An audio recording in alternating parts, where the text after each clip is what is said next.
Hello viewer, আজকের ভিডিওতে আমি অটো ট্রান্সফরমারের আরো একটি ইম্পর্টেন্ট প্রবলেম সলভ করব।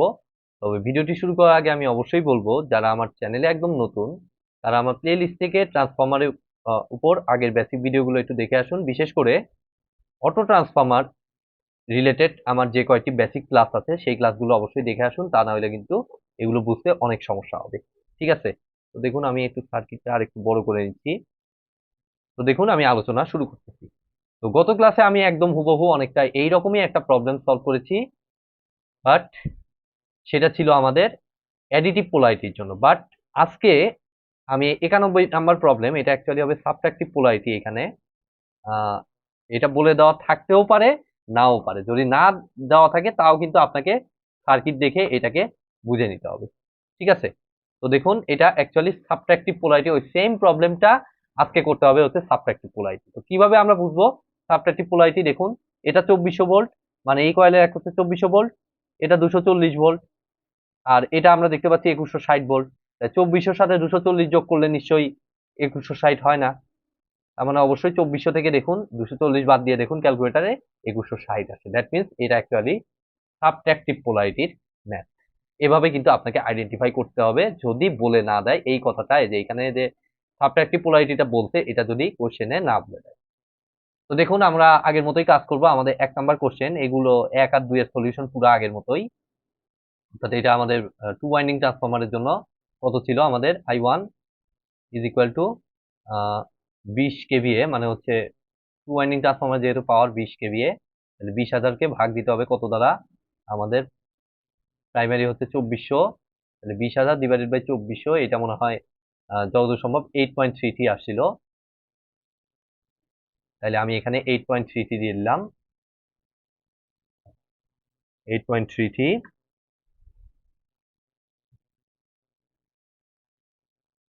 এখানে আমি 8.33 অ্যাম্পিয়ার দিয়ে দিলাম। দেন হচ্ছে আমাদের কত আছে, এটাকে অ্যাকচুয়ালি I1 প্রাইম দ্বারা আমরা প্রকাশ করেছিলাম, এখানেও তাই করব। ঠিক আছে, কারণ একটা আছে টু ওয়াইন্ডিং ট্রান্সফরমার, এইটা হচ্ছে 1 আর 2 নাম্বারটা হচ্ছে টু ওয়াইন্ডিং ট্রান্সফরমারের জন্য। ঠিক আছে, তো এটাকে I1 প্রাইম এবং I2 প্রাইম দ্বারা প্রকাশ করলাম। তাহলে এটা কত হবে, পাওয়ার তো আমি বলছি লোড, এবং I2 প্রাইমটা হচ্ছে লোডের অ্যাক্রসে কারেন্টটা, লোড এবং ইনপুটে সেম থাকে। ঠিক আছে, যদি আইডিয়াল ট্রান্সফরমার হয়ে থাকে। এখানে যেহেতু লস টসের কথা কোনো কিছু বলে নাই, তাই আমরা ধরে নিব এটা আইডিয়াল ট্রান্সফরমার। তাহলে এটা অ্যাকচুয়ালি আসছিল আমাদের 83.33। তো এটা পুরোপুরি আগের মতোই, বাট পার্থক্যটা হলো এটা সাবট্রাকটিভ পোলারিটি, অটো ট্রান্সফরমারে গিয়ে পার্থক্য হবে। তাহলে 1 এবং 2 নাম্বারটা পাইলাম, এটা অ্যাকচুয়ালি 2 নাম্বার কোশ্চেনের সলিউশন ছিল। এবার আমাদের মেইন কাজে আসতে হবে, সেটা হচ্ছে আমাদের 3 নাম্বারটা, অর্থাৎ KVA rating of auto transformer using current capacity of current LV winding. ঠিক আছে, তাহলে ওই যে এখানে যদিও কোশ্চেনে বলে দিচ্ছে, যদি নাও বলে দিত তাও কিন্তু আমাদের ধরে নিতে হইতো।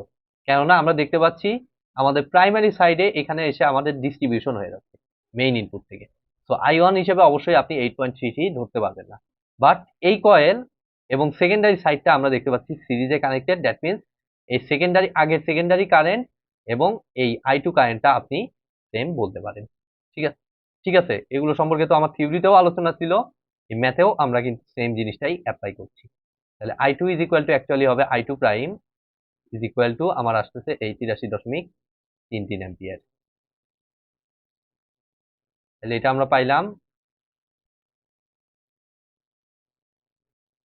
তাহলে I2 যেহেতু আমরা পাইলাম, এখান থেকে নিশ্চয়ই আমরা অটো ট্রান্সফরমার রেটিংটা আমরা পাবো, যেটা আমরা চাইছে। তাহলে এস অফ অটো, এটা হবে অ্যাকচুয়ালি আমাদের কত, আমরা যেহেতু কারেন্ট পাইছি এবং ভোল্টেজ আমাদের জানা আছে, তো আমাদের এই পয়েন্টে লোডের অ্যাক্রসে যা পাবো আমাদের ইনপুটে তো তাই হবে। এটা অটো ট্রান্সফরমার হোক বা টু ওয়াইন্ডিং ট্রান্সফরমার হোক, যেহেতু আমরা আইডিয়াল ট্রান্সফরমার বিবেচনা করছি, তো এইখানে এস অটোটা হবে হচ্ছে আমাদের 83.33 ইন্টু ভোল্টেজ কত, 2160 ভোল্ট। তাহলে আগের থেকে কম আসবে। আগেরটায় আগের দিনের ইয়াতে মনে হয় 220 কেভিএ আসছিল, কারণ এটা ছিল 2400 যোগ 240 ছিল, বাট এবার মাইনাস হয়েছে, তো আগের থেকে অবশ্যই কমে যাবে। তাহলে কত আসে দেখি, ক্যালকুলেটর ইউজ করব আমি।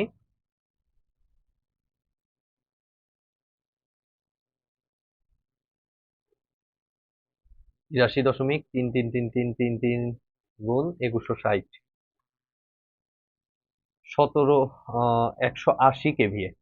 180-র পরে 3টা শূন্য আসতেছে, মানে হচ্ছে 180 কেভিএ। মানে খুব ইজি ভাবে আমরা পেয়ে গেলাম। এবার আমি বাদ বাকি ডাটাগুলো ক্যালকুলেশন করব। আমাদের 4 নাম্বার কোশ্চেনে দেখুন কি বলছে, এটা তো আমি পাইলাম। 4 নাম্বার কোশ্চেনে পার্সেন্ট ইনক্রিজ, তো ইনক্রিজ জিনিসটা কিন্তু এইখানেও রেজাল্টটা ভুল দেওয়া আছে, যেহেতু গত ক্লাসে আমি এটা রিপিট করেছিলাম যে পার্সেন্ট ইনক্রিজের জায়গায় তারা দিয়েছে হচ্ছে auto transformer, two winding transformer কত অংশ, সেই জিনিসটা হিসেবে দিয়েছে। বাট এখানে তো ক্লিয়ারলি বলেছে পার্সেন্ট ইনক্রিজ, তো অবশ্যই এখানে ইনক্রিজ দেখানোটাই বেটার আমার কাছে মনে হয়। যদিও বইতে করছে, বাট আমি বইতে ওভাবে করছে, বাট আমি ওভাবে করব না, আমি ইনক্রিজ হিসেবেই দেখাবো। তাহলে পার্সেন্ট কেভিএ ইনক্রিজ, সংক্ষেপে কেভিএ ইন, আচ্ছা ইনক্রিজ পুরোটাই লিখি।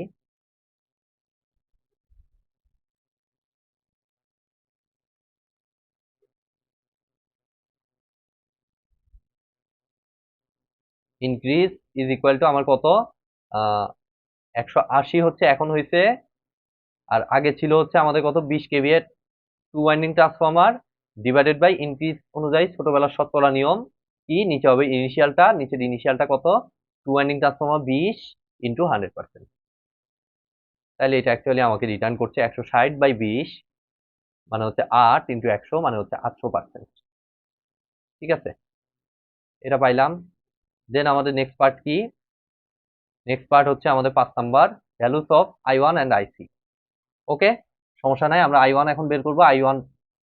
I1 বের করতে হইলে দেখুন আমরা যে কাজটা করতে পারি, আমাদের জাস্ট এস অটোটা আমাদের যেহেতু জানা আছে, তাহলে I1 বের করা আর কোনো সমস্যার কিছুই না। ঠিক আছে, এস অটোটা আমরা কত পাইছি, 180 কেভিএ।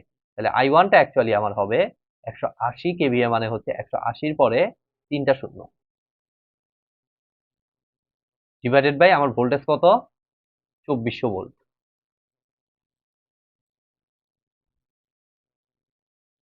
মানে হচ্ছে আমাদের এটাকে আমার অবশ্যই ক্যালকুলেটর ইউজ করতে হবে।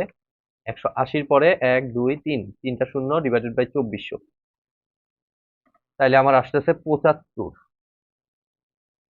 Ampere, pure 75। তাইলে এখন দেখুন আমাদের লাগবে হচ্ছে কত, আমাদের আইসিটা এখন লাগবে। I1 হচ্ছে এই কারেন্টটা, I1 হচ্ছে এই কারেন্টটা এদিক দিয়ে ঢুকতেছে, I2 ডিরেকশন এখান থেকে এইদিকে, এবং আইসিটা আমরা দেখতে পাচ্ছি, আইসিটা এখানে ডিরেকশনটাই ক্লিয়ার না, দেখুন আমি একটু চেক করে নিচ্ছি। আইসির ডিরেকশনটা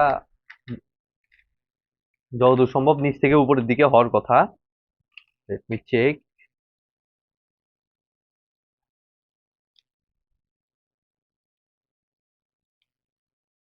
ও, বইতেও তো আইসির ডিরেকশনটা দেয় নাই।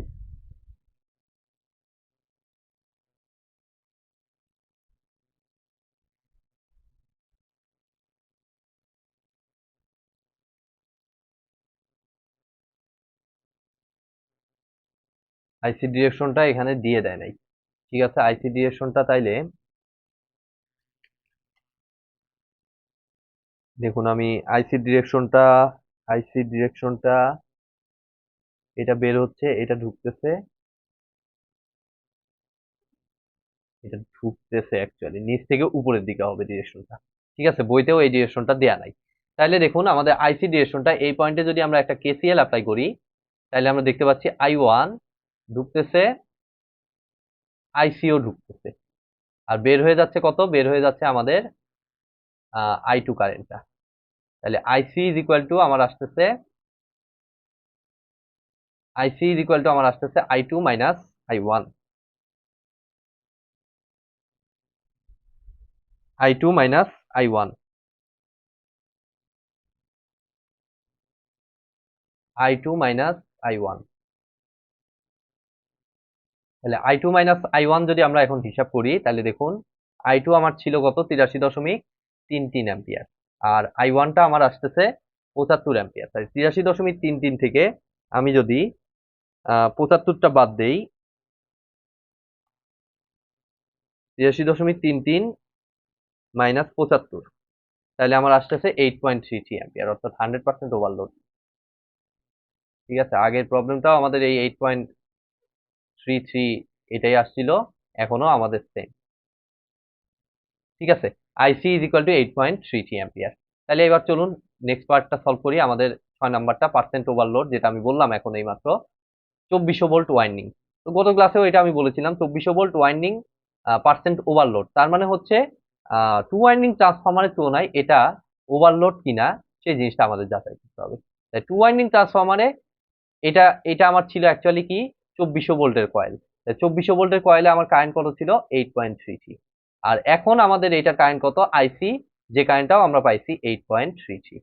তো এখানে অ্যাকচুয়ালি আমাদের পার্সেন্ট ওভারলোড আমার হবে জাস্ট দুইটার রেশিও ইন্টু 100%। তাহলে percent overload is equal to 8.33 divided by, যেটা বর্তমান আইসিটা কিন্তু উপরে, ঠিক আছে, ডিভাইডেড বাই মানে হচ্ছে অটো ট্রান্সফরমারটা উপরে আর নিচে হবে হচ্ছে আগেরটা। ঠিক আছে, তাহলে আগেরটা হচ্ছে আমাদের টু ওয়াইন্ডিং ট্রান্সফরমার, যেটাও আমার ছিল 8.33 ইন্টু 100%। তাহলে এটাকে জাস্ট হিসাব করলে আমরা পাচ্ছি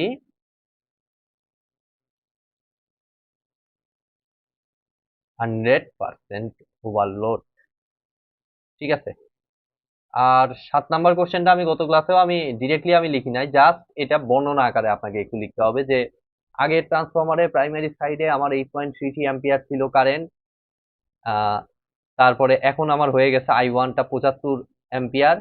এই জিনিসগুলো আপনাকে ঘুরায় পেঁচায় একটু এই জায়গাটাতে লিখতে হবে। I2 প্রাইম 83.33, এখানে আবার I2 প্রাইম 83.33ই আছে, বাট এটা আইসি ভ্যালুটা আমার কত আসছে, আইসি ভ্যালুটা আমার আসছে কয়েলের অ্যাক্রসে আমার 8.33 আসছে। ঠিক আছে, অর্থাৎ এই যে এটা সমান, আর এই দিক দিয়ে লোডের অ্যাক্রসে I2 ভ্যালুটা 83.33, আর এই দিক দিয়ে মেইন ইনপুট থেকে আমার আসতেছে 75 অ্যাম্পিয়ার। তারপরে আরো কি কি জিনিস বলবেন, অটো ট্রান্সফরমারের এতে 180 কেভিএ হয়ে গেছে, ওভারলোড হয়ে কেভিএটা ইনক্রিজ হয়েছে 800%। এই যে 1 থেকে 6 পর্যন্ত যা করছেন এগুলো একটু নিজের ভাষায় জাস্ট একটু সামারি করে এই 6 নাম্বারে লিখে দিতে হবে, যেহেতু কমেন্ট করার কথা বলছে। তো এটাই হচ্ছে বেসিক্যালি এই কোশ্চেনটির সলিউশন। তো আজকের মতো ভিডিওটি আমি এখানেই শেষ করছি।